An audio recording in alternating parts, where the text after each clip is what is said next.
أوريت زفترت معرف 4 قائلن أبيلن قطري 1 أدام دمان سبيت هيوان فلتا أموت أنست نقايل كا ولدت برديت እግዚአብሔር ሰብ ተቀበልኩ ድማ በለት ደጊማውን حو أبيل ولدت أبيل ድማ ጓሳባጊዕ ቃየል ካ አያይ ምድር ኮነ ድሕር ገለ ወርሓት ድማ ኮነ ቃየል ካብ ፍረ ምድሪ ንእግዚአብሔር መስዋዕት አምፀ أبيل كا ካብ በኹራት አባጊዕን ካብ ስብሐንን አምፀ እግዚአብሔር ድማ ናብ አቤልና መስዋዕቱን ባሂልዎ ረአየ ናብ ቃየልና መስዋዕቱን ግና ባሂልዎ አይረአየን ቃየል ከአ አዝዩ ኮረ ገጹ ድማ ጸለመ እግዚአብሔር ከአ ንቃየል ስለምንታይ ኮረኻ ስለምንታይ ከገጽካ ጸለመ ጽቡቕ እንተ ትገብርሲ ገጽካዶ ትኻይ መበለን ጽቡቕ እንተ ዘይገበርካ ድማ ኃጢአት ኣብ አፍ ደገ ትቃጽኦካላ ሓረርታ አውን ናባኻዩ ግናኸ ንስኻ ክትገዝአ ይግባአካ በሎ ቃየል ድማ ንሐዋ አቤል ተዛረቦ ኮነኻ አምሮር ከለው ቃየል ንሐዋ አቤል ተንስኦ ቀተሎ ድማ ቁጥሪ 9 እግዚአብሔር ከአ ንቃየል አቤል ሐውካ አቤ አሎ ብሎ ንሱ ድማ ይፈልጥን አንዶ ሐላው ሐወይ እየበለ ንሱኻ እንታይ ጌርካ ኢኻ ድምጺ ደም ሐውካ ካብ ምድርና ባይ ይጠራዓሎ ሕጂ ድማ ንስኻ ካብዛ ንደም ሐውካ ካብ ኢድካ ክትቀበል አፋ ዝኸፈተት ምድሪ ርጉም ኩን ንምድሪ ምስትሓርሳ መሊሳ ኃይሊ ኣይክትበካን እያ ኣብ ምድሪ ኮብላልን ቀባሕባሓይን ኩን በለ ቃየል ከአ ንእግዚአብሔር በሎ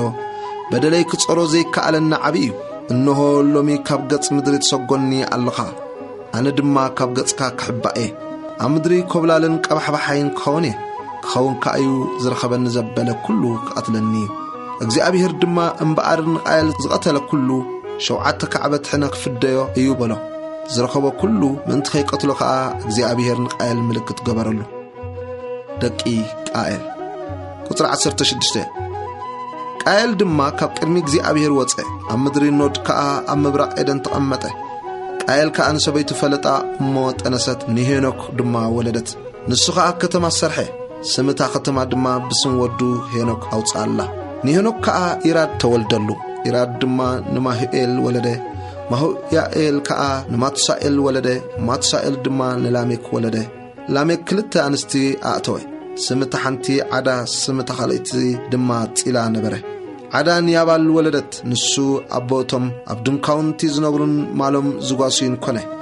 ስም ሓው ከአ ዮባል እዩ ንሱ ከአ አቦ ኩሎም እቶም ወቕዓቲ መሰንቆን በገናን ኮነ ፂላ ድማ ንቱባል ቃይን ወለደት ንሱ ከአ ካብ ኣስራዝን ሓፂንን ኩሉ ዓይነት መቕረፂ ይሰርሕ ነበረ ሓውቲ ቱባል ቃይን ድማ ናዕማያ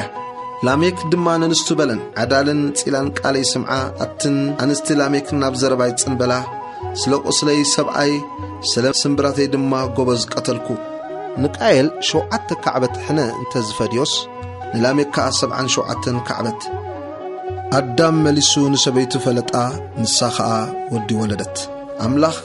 ኣብ ክንድቲ ቃየል ዝቀተሎ አቤል ካልእ ፍረ ከርሲ ተኪእኒ እዩ ኢላ ስሙ ሴት ኣውፃትሉ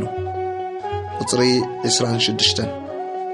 ንሴት ድማ ወዲ ተወልደሉ ስሙ ከአ ሄኖስ ኣውፃሉ